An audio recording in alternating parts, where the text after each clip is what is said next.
Shadrach and Dryfly were making frequent visits to one of the cabins owned by the members of the Cabbage Island Salmon Club. A dozen 40-ounce bottles of liquor had been left in the cabin in September, and by Christmas, due to Shadrach and Dryfly's little parties, only 3 were left. The hearth of the stone fireplace was piled up with parody and cigarette butts and ashes. The sofa cushions were strewn about. The hardwood floors were tracked up with sand and leaves and pine tree needles, courtesy of rubber boots and gumshoes. "They got lots of money," said Shadrach. "They'll never miss the stuff." "Maybe we should move to another camp," said Dryfly.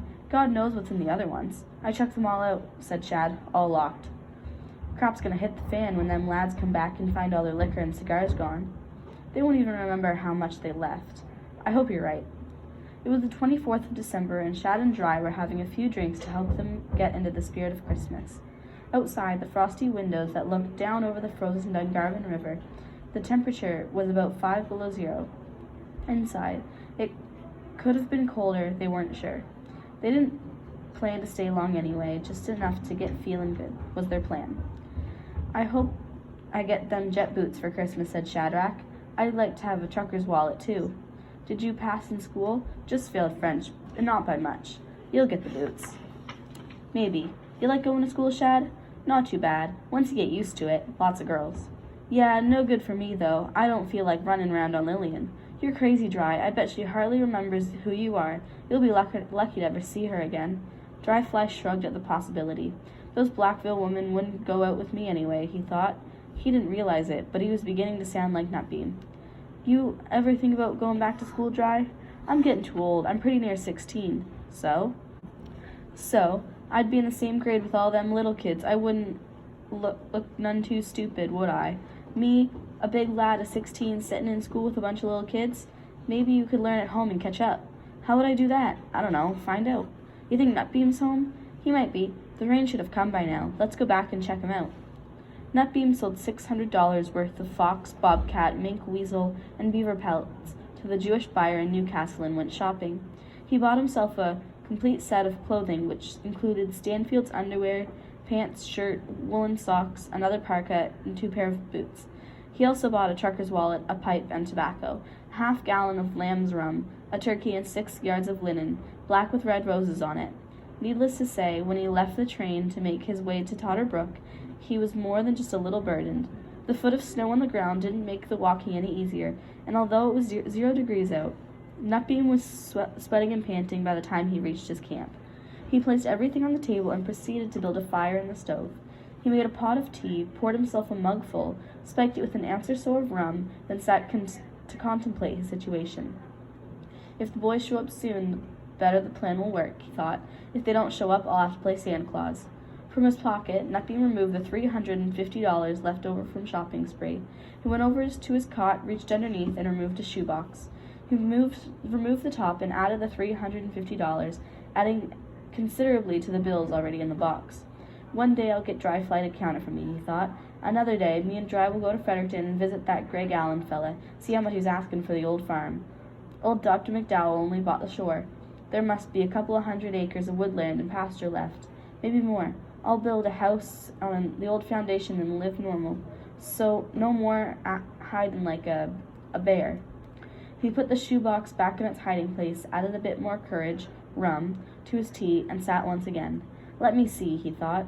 "Deer, a bunch of partridge, a can of tobacco, and this." He slapped the turkey. He rubbed his fingers across the linen with the roses on it. "Ho, ho, ho! Merry Christmas, little lady," he said. Then he heard the crunching of approaching footsteps in the snow outside. Knock, knock, knock. Nutbeam went to the door, unlatched it, and welcomed the boys. Come in, he said. "G'day, Nutbeam." "G'day. How's she going, boys?" "We were here earlier," said Shad. "You weren't home. Went to Newcastle, sold me furs." "Get a good price?" "Real good." "See you got a turkey," said Dry. "You boys want a drink?" asked Nutbeam. "Sure. Might have a small one." Nutbeam poured each of the boys a drink and touched up his own. It was evident by the grin on his face that he was in a jolly mood. "That turkey ain't all I bought today," said Nutbeam, raising his tin mug as if to roast the turkey. The boys waited. "Want to know what else I bought, boys?" "Yeah, sure." "Well, I got myself 2 pairs of boots." "Yeah, 2 pair. 2 pair of boot. Want to see 'em?" "Sure." Nutbeam took the boxes from the table and opened one. "I bought myself these here jet boots." Nutbeam took a boot from the box and passed it to Shad. "Boot, boys, nice boot." said Shad, admiring the soft, shiny black leather. Try it on, Nutbeam. Nutbeam took the boot from Shad, removed his gumshoe, and slid his foot into it. It slipped on easily. A good fit for his oversized foot. Nice, said Dry. You get all the women with them on. Boys, said Shad. Nutbeam grinned. Let's see the other pair, said Dry. Nutbeam removed the cover of the second box and exposed a second pair of shiny black jet boots. They're just the same, exclaimed Shadrach. Why two pair the same? Didn't know which ones would fit, said Nutbeam. Let me try these on. Nutbeam kicked off the first boot and tried on one from the second pair. He barely got his foot into the boot before he tightened. This pair is too small, he said. Here, you try it on, Shad. Shad removed his gumshoe, put his foot in the jet boot, and flopped it around. Way too big for me, he said. They must be a 10. I'd take a 7. You try it on, Dry. Dryfly slid off his red and black rubbers and tried on the expensive leather boot. Perfect, he said. Boys, they're nice. Sure are, said Shad. Too bad I didn't have the money to buy them for you, said Dry. Too bad you have to take 'em back. I ain't taking them back, said Nutbeam. I got them for you. Dryfly's mouth fell open. They're yours, said Nutbeam. Mine? All yours. You mean it? They're yours. Dryfly wanted to whoop-a-whoop that would echo across the Dungarvan woods. Dryfly wanted to dance and laugh and sing. Instead, a lump lodged in the back of his throat, and for a moment it seemed he would cry. They're the nicest boots I ever saw in my whole life, said Dryfly. He threw his arms around Nutbeam and squeezed, hiding his tears the best he could behind Nutbeam's big floppy ears. At that moment, Dryfly loved the trumpet-playing Dungarvan whooping. Mysterious hermit as much as he loved Lillian Wallace, Shirley Ramsey. Thanks, Nutbeam, he whispered. Sit down, said Nutbeam, somewhat embarrassed by the unaccustomed affection. They're only a pair of boots. Shad was smiling with envy. He tossed back his rums, said, Merry Christmas, boys. And for you, said Nutbeam. This here. Nutbeam handed Shad a small brown paper bag. Shad reached in the bag and pulled out the trucker's wallet. The wallet with the golden chain and belt attachment. The wallet Shadrach wanted. Hello, no wallet, said Shad. S'pose I ain't gonna look none too cool or anything, am I? Good day, s'pose those women ain't gonna like that none. No, they ain't, no. You're a saint, Nutbeam, said Dryfly. A real saint, a cream of tartar, asked Shadrach. I got a good price from you first, said Nutbeam, decided to share the wealth. Thanks, Nutbeam. Yeah, thanks a whole lot. You're a saint and a half. Now for your mother, Dryfly. I've got this can of tobacco, that turkey, and this pretty cloth. For Mom? For Shirley? Yes, sir, she's entitled to a good Christmas, too. Merry Christmas, boys. Have another drink. The boys and Nutbeam drank the rum straight from the bottle. They were all in very high spirits. 2 hours later, after much talking and laughing, Shad and Dry departed Nutbeam's camp. They followed the moonlit path homeward through the forest and fields. High on rum, the winter wind did not nip at their heels as it would have otherwise. Leisurely they walked, carried their goods, talked and laughed until, as usual, they separated at the footbridge. Crossing the bridge, heavily laden with the turkey, tobacco, linen, and boots, Dryfly stopped to rest to take in the scenery. The moon was full and bright. The river, except for the air hole in front of John Kaston's, was frozen and silent, sleeping beneath the ice and trillions of snowflakes, its blanket. As Dryfly focused in on the air hole, he thought he could see somebody standing beside it. He was not sure if it was a person. It could have been an animal, perhaps a deer drinking from the open water. It wasn't moving, so Dryfly didn't really tell if not. The thing was a thing, or just an extended arm of the air hole itself, or perhaps a stake, put there to warn skaters of the thin periphery of ice. He shrugged off his curiosity, turned and gazed downstream for a while. There he could see Lyndon Tucker's house, its windows reflecting the moon, but no detectable light coming from within. He could also see the sheds and barn, their symmetrical lines jutting to form the snow-clad field, like something from a Christmas card, he thought. He could not see the swing, but he pictured it in his mind. The swing, Lillian Wallace, the butterfly, the summer's day. All I really wanted for Christmas was Lillian Wallace, he said to the night, turned and walked toward the warmth of home. Max Kaston eyed himself in the mirror. He had a scratch on his thin and sunken right cheek. A wood chip had hurled from his axe and hit him there the previous day while he was limbing a hemlock. His right eye was puffy from the slap he received from John for the incidental oath he had sworn. It was Christmas Eve, and Max was very lonesome and depressed. Earlier in the evening, he and John had quarreled again when John wanted him to go to church with him. Max had been tired, felt ugly and unpopular, had said, "No, I'm not going." When John slapped him, Max conjured up every ounce of control he could find to keep from slapping him back. Max had seen Paladin Ramsey fight at school many years ago. The confrontation had been between Paladin and Joey Layton. Paladin had been so calm and cool, and Joey had been so out of control. Joey called Paladin a coward and a fruit, and Paladin hadn't batted an eye. He just stared into Joey's eyes intensely enough to cause Joey to shiver with uncertainty. Joey was backing down when Paladin made his mistake. He dropped his eyes when he did. Joey slapped him. It would have been a victory for Joey in the eyes of all the boys watching, but Paladin did something scary, almost eerie. He immediately regained his equipoise and turned the other cheek. It so befuddled Joey that he stepped back as if shocked, and ran into the school, shamed and crying like the child he was. Instead of slapping his father back, Max tried the Paladin Ramsey trick. It infuriated John. "Blasphemy," yelled John, slapped Max once again, and stormed off to church.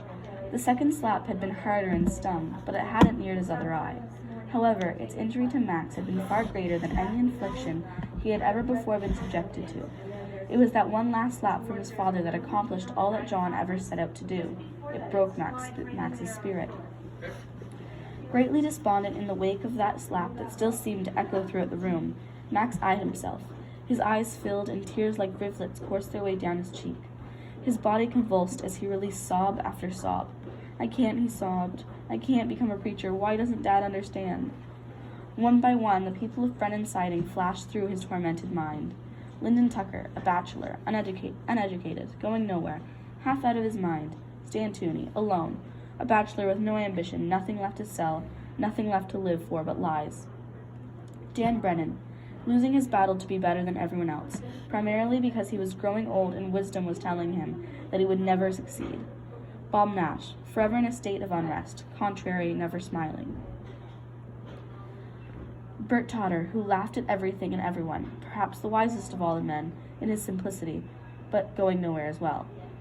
Shadrach, Nash, and Dryfly Ramsey, following along the same tunes toward the same destiny, as if it were an unalterable direction and tradition. My father, thought Max. And me. I'm just like my father. I could have been a preacher if I had gone to school, but I don't want to become a preacher. I couldn't preach to save my soul. Suddenly, Max threw his shoulders back as if some unknown power had taken control of him. The fatigue left him. He felt strong and capable. In the mirror, his reflection stared back at him with cold, hard eyes, expressionless, the jaw set in determination. A warmth coursed throughout his body, the hair stood up on his neck. The reaction came from the ultimate of negative thoughts, suicide. But the ensuing effects were nothing he'd ever before anticipated. As if in a trance, he walked to the coat rack, donned his jacket, and headed for the river. He was still in the same state when he found himself staring at the air hole. The water rushed, black and cold from beneath the ice on which he stood. He did not know why he stopped when he did. His full intention had been to walk into it, but it was as if he had to size up the eerie, hooded figure of death. And the choice was still his, jump or remain and fight. The moon danced on his troubled surface of the water. The wind, stronger here on the river, slapped at his clothing. The cold, exhilarating Dungarvan air and water were having their effects on him too. If something irrational and demonic had touched him back in the house, the great outdoors was trying to reverse the trance.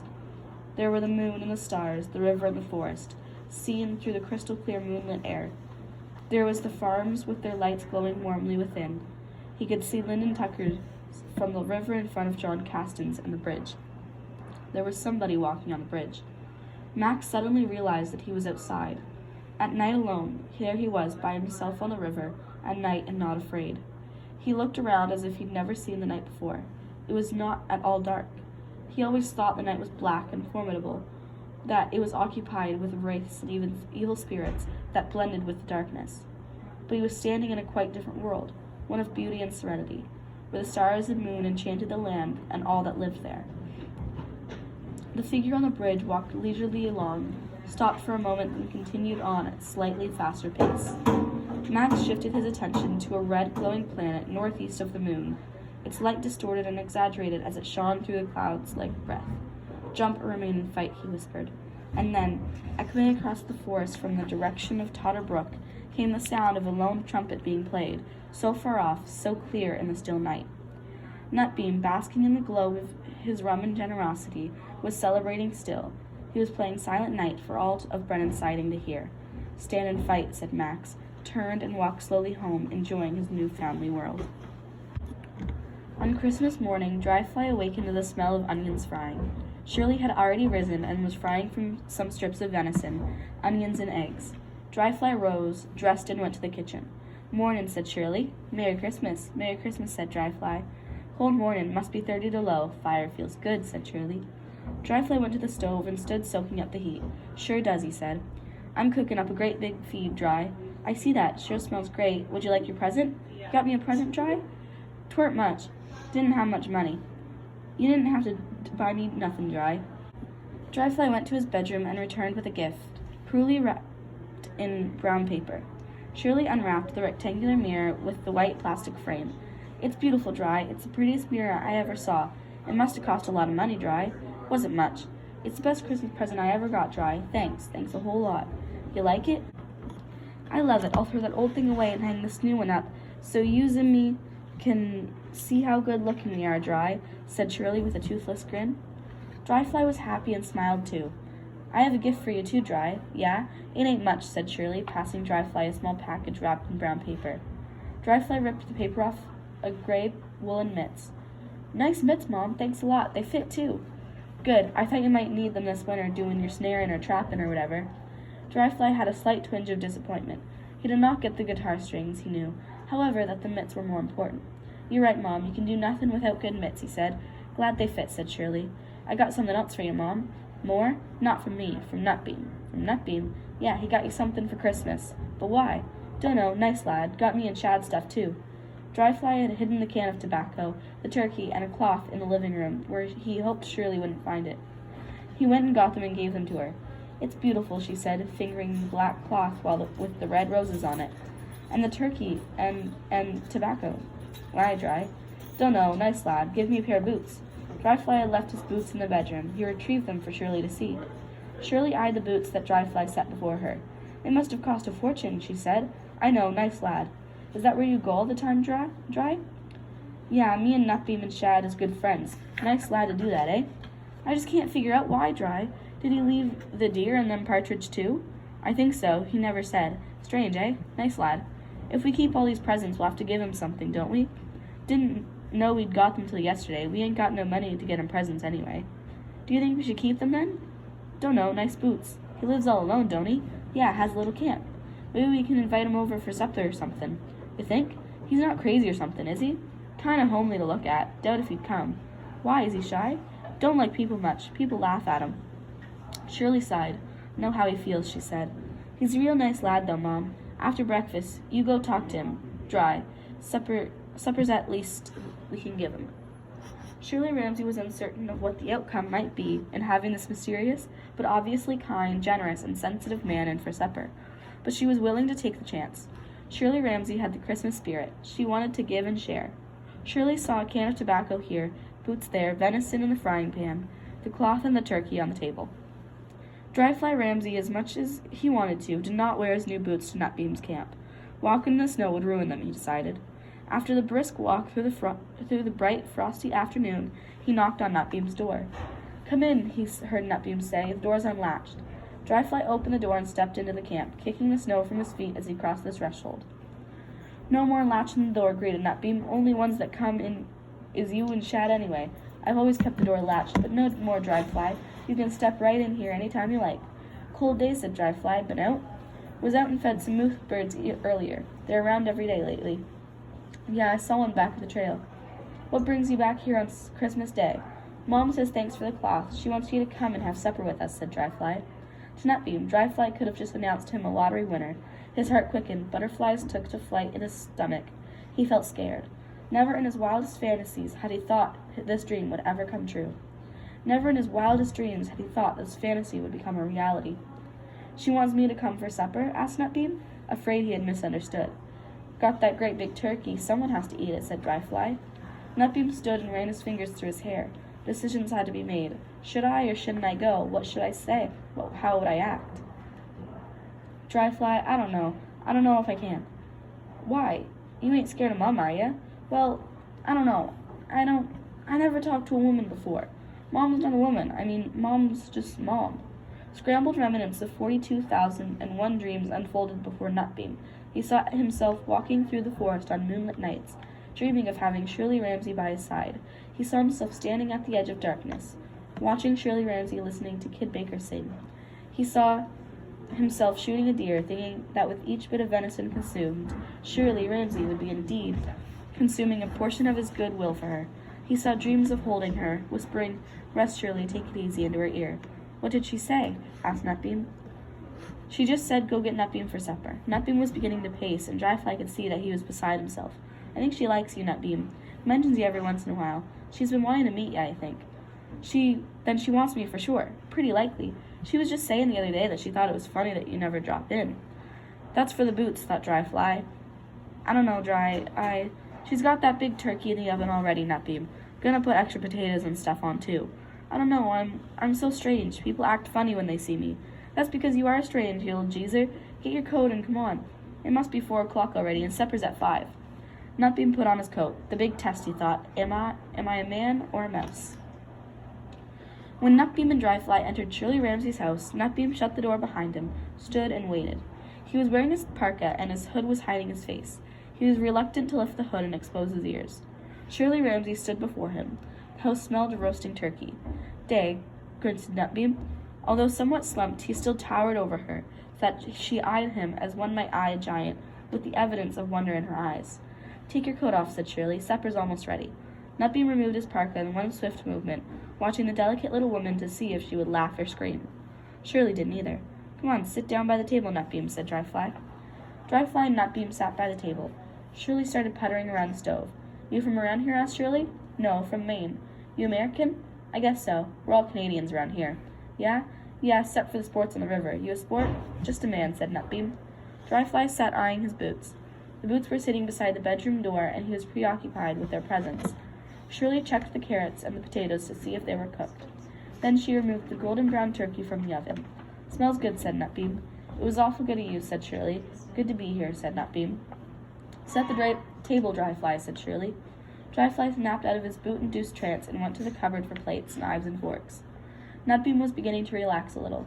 Shirley, who had been as nervous as Nutbeam, was also beginning to relax. "He's more funny than scary once you get to know him," she thought. "Ain't so bad," thought Nutbeam. "She ain't laughing. I'm doing okay." "Can I do something?" asked Nutbeam. "Got everything just about ready," said Shirley. "Bring them plates over here, Dry." When she was satisfied with the quality of the gravy, Shirley began loading the plates. She sat across from Nutbeam, and the three commenced to eat. "Don't eat with your fingers, Dryfly. Use your fork." "Ain't got a fork. Only had 2. "Then get a spoon." Dryfly went to the cupboard, got a spoon, returned to his seat by the table, and dug in. The three were hungry, busy eating. The conversation all but died. "Good stuff," said Dryfly. "Best meal I had in ages," said Nutbeam. "There's plenty more on the stove. Have some salt," said Shirley. When they could eat no more, Shirley made tea and served it in mugs, 2 of which had broken handles. She gave the good one to Nutbeam. Dryfly drank his tea quickly. Dryfly was not interested in tea. He was getting restless and wanted to see if Shadrach had gotten jet boots for Christmas. Dryfly was in a dilemma. He felt he shouldn't leave his mother and Nutbeam alone. Nutbeam was shy, his mother nervous around strangers. Dryfly considered leaving and taking Nutbeam with him, but he knew Nutbeam would not want to go to Bob Nash's. "Have you traveled a lot?" asked Shirley. "No, left Maine and come here. That's all the traveling I ever did." "I was to Rogersville once," said Shirley. "All French in Rogersville. Burned down the woods so they can get a job fighting fire." "Son of whores," said Dry. "Frenchmen," said Nutbeam. "They paint their houses funny colors," said Shirley. "Crap brindle," said Dry. "Frenchmen," said Nutbeam. Nutbeam eyed the crucifix and rosary beads on Shirley's wall. "You a Catholic?" he asked. "Yeah, only Catholic around here," said Shirley. "I'm Catholic," said Nutbeam. "I ain't been to church in years, though." "Me neither," said Shirley. "Gotta go all the way to Blackville or Renoose to church," said Dryfly. "John Diefenbaker's a Baptist, isn't he?" asked Shirley. "Probably," said Nutbeam. "Baptists don't play cards," said Shirley. "Some do," said Dryfly. "Shad does." Shadrach Nash ain't nothing," said Shirley. "Devil's gonna get him." "Devil's already got him," said Nutbeam, smiling. Nutbeam had big lips that fringed a big mouth. When Nutbeam smiled, it was like opening up a piano's keyboard. It seemed he had 42,001 teeth. Nutbeam's mouth was so big that one could not have difficulty envisioning his face disappearing when he yawned. Nutbeam, when he smiled, looked like the sun with floppy ears. When Nutbeam smiled, Shirley Ramsey thought he looked incredibly funny and smiled also. When Shirley Ramsey smiled, which was rare, there wasn't a tooth to be seen. Nutbeam found Shirley's toothless smile amusing, and his smile grew even broader. When Nutbeam's smile broadened, so did Shirley's. When Shirley's smile broadened, Nutbeam chuckled. When Nutbeam chuckled, Shirley chuckled also. When Shirley chuckled, Nutbeam chuckled a chuckle that turned into laughter. When Nutbeam laughed, Shirley laughed. The hardest Shirley laughed, the harder Nutbeam laughed. Nutbeam was the funniest-looking man Shirley had ever seen, and seeing him giggle and laugh, the distorted huge mouth and big nose, the squinted eyes, and the big ears flopping as his head bobbed, was indeed a hilarious thing to see. Shirley laughed hysterically, as if she hadn't laughed for 42,001 years. The more laughter that sprung from Shirley's toothless mouth, the harder Nutbeam laughed. Things were getting out of hand. Dryfly, accustomed as he was both Nutbeam and Shirley's features, saw nothing unusual at all and couldn't quite understand all the laughter. Surely Nutbeam's comment about the devil already had Shad was not that funny. Yet Dryfly had never seen his mother or Nutbeam so out of control ever before. It was good to hear, like music to his ears. Dryfly laughed too. Ha ha ha ha ha ha ha. Repeated itself 42,001 times. Stopped for a brief breather, and continued for 42,001 more times. The laughter shattered all the fear, crushed the shyness, unlocked 42,002 inhibitions, and broke the ice. The laughter engulfed Nutbeam with a sense of warmth and love and well-being. He had never been happier. He loved Shirley with all his heart. Shirley Ramsey thought that Nutbeam was the funniest, handsomest, most wonderful man she'd ever seen in her entire life.